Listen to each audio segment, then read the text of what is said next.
ದಿನಕ್ಕೊಂದು ಹೊಸ ರೆಸಿಪಿ. ಅರ್ಧ ಬೌಲ್ ತಿಂದು ಖಾಲಿ ಮಾಡಿದ್ಮೇಲೆ ನಾನು ಇಂಟ್ರೋ ತೊಗೋತಾ ಇದ್ದೀನಿ, ಯಾಕಂದರೆ ಅಷ್ಟು ಸಕ್ಕದಾಗಿದೆ. ಇವತ್ತಿನ recipe rice paper dumplings recipe ತೋರಿಸ್ತಾ ಇದ್ದೀನಿ. ಸಕ್ಕದಾಗಿದೆ, ಬನ್ನಿ ಹೇಳ್ಕೊಡ್ತೀನಿ. ತುಂಬ ಸಿಂಪಲ್ಲಾಗಿ ಸಿಕ್ಕಾಪಟ್ಟೆ ಈಸಿಯಾಗಿ ಮಾಡ್ಬೋದು, ಓಕೆನಾ? ಸೊ ತರಕಾರಿ ಕ್ಯಾರೆಟು, ಕ್ಯಾಪ್ಸಿಕಮ್ಮು, ಪನ್ನೀರು, ಈರುಳ್ಳಿ ರೆಡಿ ಮಾಡಿ ಇಟ್ಕೊಂಡಿದ್ದೀನಿ. ಇದಕ್ಕೆ ಸ್ವಲ್ಪ ಫ್ರೆಶ್ ಕ್ರೀಮ್ ಬೇಕಾಗುತ್ತೆ. ಸೊ ಫ್ರೆಶ್ ಕ್ರೀಮ್ ನೀವು ಯಾವುದಾದ್ರೂ ಯೂಸ್ ಮಾಡಿ. ಸ್ವಲ್ಪ ಆರಿಗ್ಯಾನೋ, ಚಿಲ್ಲಿ ಫ್ಲೇಕ್ಸು, ಆಮೇಲೆ ನಿಮಗೆ ಸ್ವಲ್ಪ ಚಾಟ್ ಮಸಾಲ, ಸ್ವಲ್ಪ ಉಪ್ಪು. ಇದು ನಿಮಗೆ ಏನು ಚೀಸು ಬೇಕಾದರೆ ಹಾಕೋಬೋದು, ಇಲ್ಲ ಅಂತಂದರೆ ಸ್ಕಿಪ್ ಮಾಡ್ಬೋದು. ಇದೇನು ಕಂಪಲ್ಸರಿ ಅಂತ ಏನಿಲ್ಲ.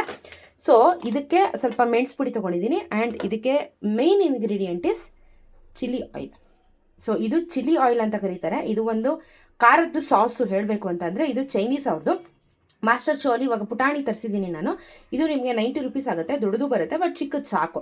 ಸೊ ಮೇಯ್ನ್ ಹೈಲೈಟ್ ಇದೆರಡೇ, ಒಂದು ಕ್ರೀಮು ಮತ್ತು ಈ ಒಂದು ಚಿಲ್ಲಿ ಆಯಿಲೇನೆ ಮೇಯ್ನ್ ಇಂಗ್ರೀಡಿಯೆಂಟು. ಇದ್ರ ಜೊತೆಗೆ ನಿಮ್ಮೆಲ್ಲರ the favourite rice paper. So rice ಪೇಪರಲ್ಲಿ ಇಷ್ಟೆಲ್ಲ ರೆಸಿಪೀಸ್ನ ಹಾಕಿ ಇವತ್ತು ನಿಮಗೊಂದು ಸ್ಪೆಷಲ್ ಡಂಪ್ಲಿಂಗ್ಸ್ನ ತೋರಿಸ್ತಾ ಇದ್ದೀನಿ. So it is dumplings.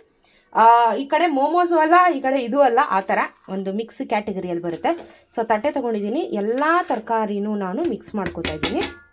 So ಎಲ್ಲ ತರಕಾರಿನೂ ಹಾಕ್ಕೊಂಡು ಇವಾಗ ಇದಕ್ಕೆ ಕೆಲವೊಂದಷ್ಟು ಮಸಾಲೆನ ಹಾಕಬೇಕು. ಸೊ ಇವಾಗ ಇದನ್ನು ನಾವು ಮಾಡ್ಕೊಳ್ತಾ ಹೋಗೋಣ.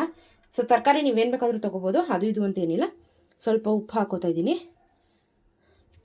ಸ್ವಲ್ಪನೇ, ಯಾಕಂದರೆ ನಾನು ಚೀಸೆಲ್ಲ ಹಾಕ್ಕೊಳ್ಳೋದ್ರಿಂದ ಅದರಲ್ಲೂ ಉಪ್ಪಿರುತ್ತೆ. ಸೊ ಇದಕ್ಕೆ ಸ್ವಲ್ಪ ಪೆಪ್ಪರ್ ಪುಡಿ ಹಾಕ್ತಾಯಿದ್ದೀನಿ ಖಾರಕ್ಕೆ. ಸೊ ಇದಾದಮೇಲೆ ಸ್ವಲ್ಪ ಚಿಲ್ಲಿ ಫ್ಲೇಕ್ಸ್ ಹಾಕ್ತಾಯಿದ್ದೀನಿ, ಸ್ವಲ್ಪನೇ, ಸುಮ್ಮನೆ ಅದೊಂದು ಫ್ಲೇವರಿಗಷ್ಟೇ. ಯಾಕಂದರೆ ಅದು ಮತ್ತೆ ಚಿಲ್ಲಿ ಆಯಿಲ್ ಯೂಸ್ ಮಾಡಿದ್ರೆ ಮತ್ತೆ ಖಾರ ಆಗುತ್ತೆ ಅನ್ನೋ ಉದ್ದೇಶದಿಂದ. ಇದಾದಮೇಲೆ ಹಾಗೆ ಸ್ವಲ್ಪ ನಾನು ಆರಿಗ್ಯಾನೋ ಹಾಕೋತಾ ಇದ್ದೀನಿ, ಓಕೆನಾ? ಸೊ ಇವಾಗ ಒಂದೇ ಒಂದು ಚೂರು ಚಾಟ್ ಮಸಾಲ ಬೇಕಾದರೆ ಹಾಕೋಬೋದು, ಬೇಡ ಅಂದರೆ ಸ್ಕಿಪ್ ಮಾಡ್ಬೋದು. ನಾನು ಒಂದೇ ಒಂದು ಚೂರು ಹಾಕ್ಕೊತೀನಿ ಅಷ್ಟೇ. ಅಷ್ಟೇ ಹಾಕ್ಕೊಳ್ಳೋದು ನಾನು. ಇದಾದಮೇಲೆ ಒಂದೇ ಒಂದು ಚೂರು ಚೀಸ್ ಹಾಕ್ಕೊತಾ ಇದ್ದೀನಿ ನಾನು, ಯಾಕಂದರೆ ಸ್ವಲ್ಪ ಚೀಸ್ ಫುಲ್ ಥರ ಬರಲಿ ಅನ್ನೋದು ಒಂದು ಆಸೆ ಇದೆ ನನಗೆ. ಇಷ್ಟೇ, ಸುಮ್ಮನೆ ಹಾಗೆ ಇಷ್ಟೇ ಹಾಕೋತಾ ಇದ್ದೀನಿ.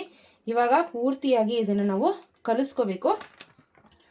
ಆರಾಮಾಗಿ ನೆಮ್ಮದಿಯಾಗಿ ಕೈಯಲ್ಲೇ ಕಲಿಸ್ಕೊಳ್ಳುವ.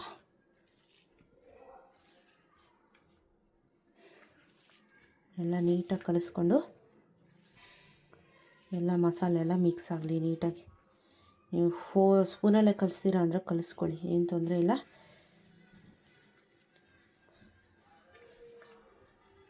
ಇಷ್ಟೇ ಬೇಕಾಗಿರೋದು, ಮೇನ್ ಇಂಗ್ರೀಡಿಯೆಂಟ್ಸೇ ಇಷ್ಟು, ಓಕೆ? ಇವಾಗ ಇದನ್ನು ಉಂಡೆ ಕಟ್ಕೋಬೇಕು. ಇಷ್ಟಿದೆ ನೋಡಿ ತರಕಾರಿ, ಹೆಲ್ದಿ. ಇವಾಗ ಇದನ್ನು ಉಂಡೆ ಕಟ್ಕೊಳ್ಳೋಣ. ಅದು ಸ್ವಲ್ಪ ನೀರಿರುತ್ತೆ, ಪನ್ನೀರ್ದು ಅದ್ರದ್ದು ಇದ್ರದ್ದು ಎಲ್ಲ. ಸೊ ಸ್ವಲ್ಪ ಉಂಡೆ ಕಟ್ಕೊಳ್ಳೋಣ. ನೋಡಿ ಕಟ್ಟುತ್ತೆ ಒಂದು ಸ್ವಲ್ಪ, ಅದು ನೀರು ಇರುತ್ತಲ್ಲ, ಸ್ವಲ್ಪ ನೀರು ಕಟ್ಕೊಳ್ಳುತ್ತೆ ಉಂಡೆ. ಪನ್ನೀರ್ದೆಲ್ಲ ಸೇರಿ ಉಂಡೆ ಕಟ್ಕೊಳ್ಳುತ್ತೆ. ಉಂಡೆ ಕಟ್ಟಿ ಇಡ್ಕೋಬೇಕು, ಎಲ್ಲ ಉಂಡೆ ಕಟ್ಕೋಬೇಕು ನೀಟಾಗಿ. ಇಫ್ ಇನ್ ಕೇಸ್ ಇದು ಉಂಡೆ ಕಟ್ಟಕ್ಕೆ ಆಗ್ತಿಲ್ಲ ಅಂತಂದರೆ ಬೇಕಾದರೆ ಒಂಚೂರು ಕಾರ್ನ್ಫ್ಲವರ್ ಹಾಕ್ಕೊಳ್ಳಿ, ಏನು ತೊಂದರೆ ಇಲ್ಲ. ಬಟ್ ಉಂಡೆ ಕಟ್ಬೋದು. ಸ್ವಲ್ಪ ಮಾಯ್ಶ್ಚರ್ ಇರುತ್ತಲ್ಲ, ಹಾಗಾಗಿ ಅದು ಉಂಡೆ ಕಟ್ಟಕ್ಕೆ ಸ್ವಲ್ಪ ಟೈಮ್ ತೊಗೋತದೆ. ನೋಡಿ ಆಯಿತು, ನೋಡಿದ್ರಾ? ಉಂಡೆ ಈಸ್ ರೆಡಿ. ಸೊ ಈ ರೀತಿ ಪೂರ್ತಿ ಉಂಡೆ ಕಟ್ಕೋಬೇಕು, ಯಾಕಂದರೆ ಅದು ಕ್ಯಾರೆಟು ಕ್ಯಾಪ್ಸಿಕಮಲ್ಲೆಲ್ಲ ಸ್ವಲ್ಪ ನೀರಿರುತ್ತಲ್ಲ, ಹಾಗಾಗಿ ಹಂಗಾಗಿದ್ದಷ್ಟೇ ಅದು. ಸೊ ಈ ರೀತಿ ಉಂಡೆಗಳನ್ನ ಮಾಡ್ಕೊಂಡು ಇಟ್ಕೋಬೇಕು. ಇವಾಗ ಬೌಲ್ ತೊಗೊತಾ ಇದ್ದೀನಿ. ಬೌಲ್ ತೊಗೊಂಡು ಒಂದು ಅರ್ಧ ಚಮಚ ಈ ಚಿಲ್ಲಿ ಆಯಿಲ್ ಹಾಕ್ತಾಯಿದ್ದೀನಿ. ಸೊ ಕಲಿಸ್ಕೊಳ್ಳಿ, ಅದು ಫುಲ್ ಖಾರ ಇರುತ್ತಲ್ಲ. ಇದು ಒಂದು ರೀತಿ ಚಟ್ನಿ ಅಂತ ಹೇಳ್ಬೋದು ಬೇಸಿಕಲಿ. ಸೊ ಖಾರ ಹೇಗಿರುತ್ತೇನೋ ನನಗೆ ಐಡಿಯಾ ಇಲ್ಲ. ಸೊ ಹಾಗಾಗಿ ಇಷ್ಟೇ ಹಾಕ್ತಾಯಿದ್ದೀನಿ, ನೋಡೋಣ ಹೆಂಗಾಗುತ್ತೆ ಅಂತ. ಬಿಕಾಸ್ ಅದು ಸ್ಪೈಸ್ ಲೆವೆಲ್ ನೋಡಬೇಕಲ್ವಾ. ಇದಕ್ಕೆ ಕ್ರೀಮ್, ಫ್ರೆಶ್ ಕ್ರೀಮ್ ಹಾಕಬೇಕು, ವಿಪ್ಡ್ ಕ್ರೀಮ್ ಅಲ್ಲ, ಫ್ರೆಶ್ ಕ್ರೀಮ್ ಹಾಕಬೇಕು. ಹಾಕ್ಬಿಟ್ಟು ಮಿಕ್ಸ್ ಮಾಡೋದು. ಘಮ್ ಅಂತ ಇದೆ, ಒಳ್ಳೆ ಘಮ ಬರ್ತಾಯಿದೆ. Looking good. ಬೇಕಾದರೆ ಇದಕ್ಕೆ ಒಂದು ಸ್ವಲ್ಪ ನೀರು ಹಾಕೋಬೋದು, ಗಟ್ಟಿ ಆಯಿತು ಅಂತ ಅಂದರೆ. ಕ್ರೀಮ್ ಅಲ್ವಾ, ಸ್ವಲ್ಪ ಗಟ್ಟಿ ಇರುತ್ತೆ. ಓಕೆ, ನೀರು ಹಾಕ್ಕೊಂಡು ಓಕೆ ಈ ಕನ್ಸಿಸ್ಟೆನ್ಸಿಗೆ ಮಾಡಿಕೊಂಡ್ರೆ ಸಾಕು. ಸೊ ಈಗ ಅವರ್ ಡಂಪ್ಲಿಂಗ್ಸ್ ಈಸ್ ರೆಡಿ. ಮಾಡೋಣ ನೆಕ್ಸ್ಟು. ಬನ್ನಿ, ಬೆಣ್ಣೆ ಹಾಕಿದ್ದೀನಿ. ಬೆಣ್ಣೆ ಹಾಕಿ ಸಿಮ್ಮಲ್ಲಿ ಇಟ್ಬಿಟ್ಟಿದ್ದೀನಿ ನಾನು ಆಲ್ರೆಡಿ. ಈಗ ನಾವೇನು ಮಾಡ್ಕೊಂಡಿದ್ವಿ ಇದನ್ನು ಈ ರೀತಿ ಇಡಬೇಕು. ಅಯ್ಯೋ ಒಂದು ಹಿಡ್ದೈತು. ಈ ರೀತಿ ಇಟ್ಕೋಬೇಕು. ನೀವು ಬೇಯಬೇಕಾದ್ರೆ ಏನು ಮಾಡಬೇಕು, ಸಿಮ್ಮಲ್ಲಿ ಇಟ್ಕೊಂಡು ನೋಡಿ ಈ ರೀತಿ ರೈಸ್ ಪೇಪರ್ಸ್ನ ಕಟ್ ಮಾಡ್ಕೊಳ್ಳಿ ಚಿಕ್ಕ ಚಿಕ್ಕದಾಗಿ, ಸರಿನಾ? ಇದನ್ನು ಒಂದೇ ಒಂದು ಸೆಕೆಂಡು ನೀರಲ್ಲಿ ಡಿಪ್ ಮಾಡಿಬಿಟ್ಟು ಜಸ್ಟು ಇದ್ರ ಮೇಲೆ ಈ ರೀತಿ ಹಾಕಬೇಕು. ಸೊ ನೋಡ್ಕೊಳ್ಳಿ ನೀವು ಸೈಜ್ ಹೆಂಗೆ ಮಾಡಿದ್ದೀರಾ ಅಂತ. ದೊಡ್ಡದು ಮಾಡಿದರೆ ದೊಡ್ಡದಾಗಿ ಕಟ್ ಮಾಡಿ, ಚಿಕ್ಕದಾಗಿ ಮಾಡಿದರೆ ಚಿಕ್ಕದಾಗಿ ಕಟ್ ಮಾಡ್ಕೊಳ್ಳಿ. ಸೊ ನಂದು ಸ್ವಲ್ಪ ಸೈಜ್ ದೊಡ್ಡದಾಯಿತು, ಸೊ ಅದನ್ನೇ ನಾನು ಮತ್ತೆ ಅದನ್ನೆಲ್ಲ ಹಾಫ್ ಸ್ಪ್ಲಿಟ್ ಮಾಡಿದ್ದೀನಿ. ಸೊ ಈ ರೀತಿ ಚಿಕ್ಕದಾಗಿ ಮಾಡಿಕೊಂಡು ಜಸ್ಟ್ ಇದ್ರ ಮೇಲೆ ಹಿಂಗೆ ಪ್ಲೇಸ್ ಮಾಡ್ತೀನಿ ಅಷ್ಟೇ ನಾನು. ಅದು ಆ ಬಿಸಿಗೆ ಹಾಗೆ ಮೆಲ್ಟಾಗ್ಬಿಡುತ್ತೆ. ಐ ಮೀನ್ ಅದು ಹಾಗೆ ಕಚ್ಕೊಳ್ಳುತ್ತೆ, ಆ ಡಂಪ್ಲಿಂಗ್ಸ್ಗೆ ಹಾಗೆ ಕಚ್ಕೊಳ್ಳುತ್ತೆ. ಸೊ ಈ ರೀತಿ ಅದನ್ನು ಮೇಲ್ಗಡೆ ಇಡ್ತಾ ಬರಬೇಕು. ಸೊ ಕಟ್ ಮಾಡ್ಕೊಳ್ಳಿ ರೈಸ್ ಪೇಪರ್ನ, ನೀರಲ್ಲದ್ದಿ ಈ ಥರ ಮುಚ್ಚಬೇಕು.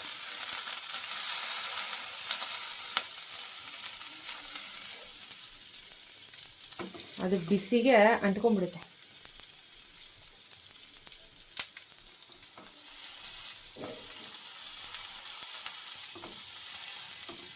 ಓಕೆ, ಈ ರೀತಿ ಮುಚ್ಚಬೇಕು ಅದನ್ನು. ಆ್ಯಂಡ್ ಇವಾಗ ಸಿಮ್ಮಲ್ಲಿ ಇಟ್ಕೊಂಡಿದ್ದೀವಲ್ವ, ನಾವೇನು ಇದನ್ನು ಇದು ಚಿಲ್ಲಿ ಆಯಿಲ್ದು ಮಾಡ್ಕೊಂಡಿದ್ದೀವಿ, ಇದನ್ನು ಇವಾಗ ಹಾಕ್ತಾಯಿದ್ದೀನಿ. ನಿಮಗೆ ಈ ಜೋಲ್ ಮೊಮೋಸ್ ಅಂತ ಕೇಳಿರ್ತೀರ. ಸೊ ಮೆಜಾರಿಟಿ ಇದು ಅದೇ ಥರನೇ ಬರೋದು. ಇವಾಗ ಇದು ಎಲ್ಲದ್ರ ಜೊತೆಗೂ ಸ್ವಲ್ಪ ಬೈಂಡಿಂಗ್ ಆಗಬೇಕು ನೋಡಿ. ಅದ್ರ ಜೊತೆಗೆ ಸ್ವಲ್ಪ ಕುದಿಬೇಕು. ಇವಾಗ ಅದನ್ನು ಒಂದು 2 ನಿಮಿಷ ಚೆನ್ನಾಗಿ ಕುದಿಯೋಕೆ ಬಿಟ್ಬಿಡಿ. ಆಮೇಲೆ ಅದನ್ನೇ ನಾವು ಎತ್ತೋಣ. ಆಗಿದೆ, ನಾನು ಸ್ಟವ್ ಆಫ್ ಮಾಡಿಬಿಡ್ತಾಯಿದ್ದೀನಿ. ನೀಟಾಗಿ ಹಿಂಗೆ ಎತ್ಬೋದು ನೋಡಿ, ನೀಟಾಗಿ ಬರುತ್ತೆ. ಸೊ ಇದನ್ನು ನೀಟಾಗಿ ಒಂದು ಬೌಲ್ಗೆ ಟ್ರಾನ್ಸ್ಫರ್ ಮಾಡ್ಕೊತಾ ಇದ್ದೀನಿ.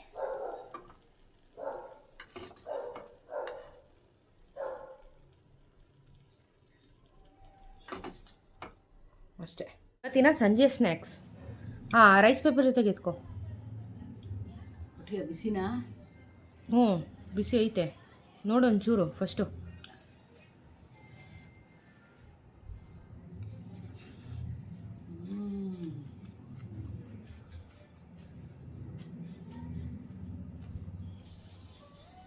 ಏನೋ ಹೊಸದಾಗಿ rice paper dumplings, rice paper chilli oil dumplings. Heavy feeling, ಸಖತ್ತಾಗಿದೆ. ಚೆನ್ನಾಗಿದೆಯಾ? ಆ ಚಿಲ್ಲಿ ಆಯಿಲ್ ಫ್ಲೇವರ್ ಹೆಂಗೆ ಕೊಡ್ತಾ ಇದೆ? ಖಾರ ಅನ್ನಿಸ್ತಿದ್ಯಾ? ಏನೂ ಇಲ್ಲ ಅಲ್ಲ, ನಾರ್ಮಲ್ ಆಗಿದೆಯಾ? ನಾರ್ಮಲ್ ಇದೆ. ಅಮ್ಮಂದ್ರಲ್ಲಿ ಇಸ್ಕೊಂಡು ಟೇಸ್ಟ್ ಮಾಡ್ತಾ ಇದ್ದೀನಿ ಗೈಸ್. So don't mind. ಚೆನ್ನಾಗಿದೆ. ನಾನು ಮಾಡಿದ್ದು ಹೆಂಗೆ ಅಂತ ಹೇಳು. ಒಂದು ಚೂರು ಆ ಚಿಲ್ಲಿ ಆಯಿಲ್ದು ವಾಸನೆ ಇಲ್ಲ.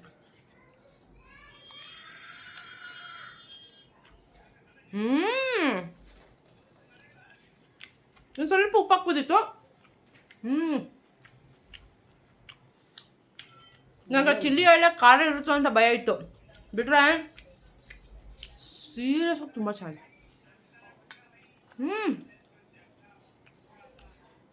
ಕ್ರೀಮ್ ಹಾಕಿರೋದು ಗೊತ್ತಾಗಲ್ಲ, ಚಿಲ್ಲಿ ಆಯಿಲ್ ಹಾಕಿರೋದು ಗೊತ್ತಾಗಲ್ಲ.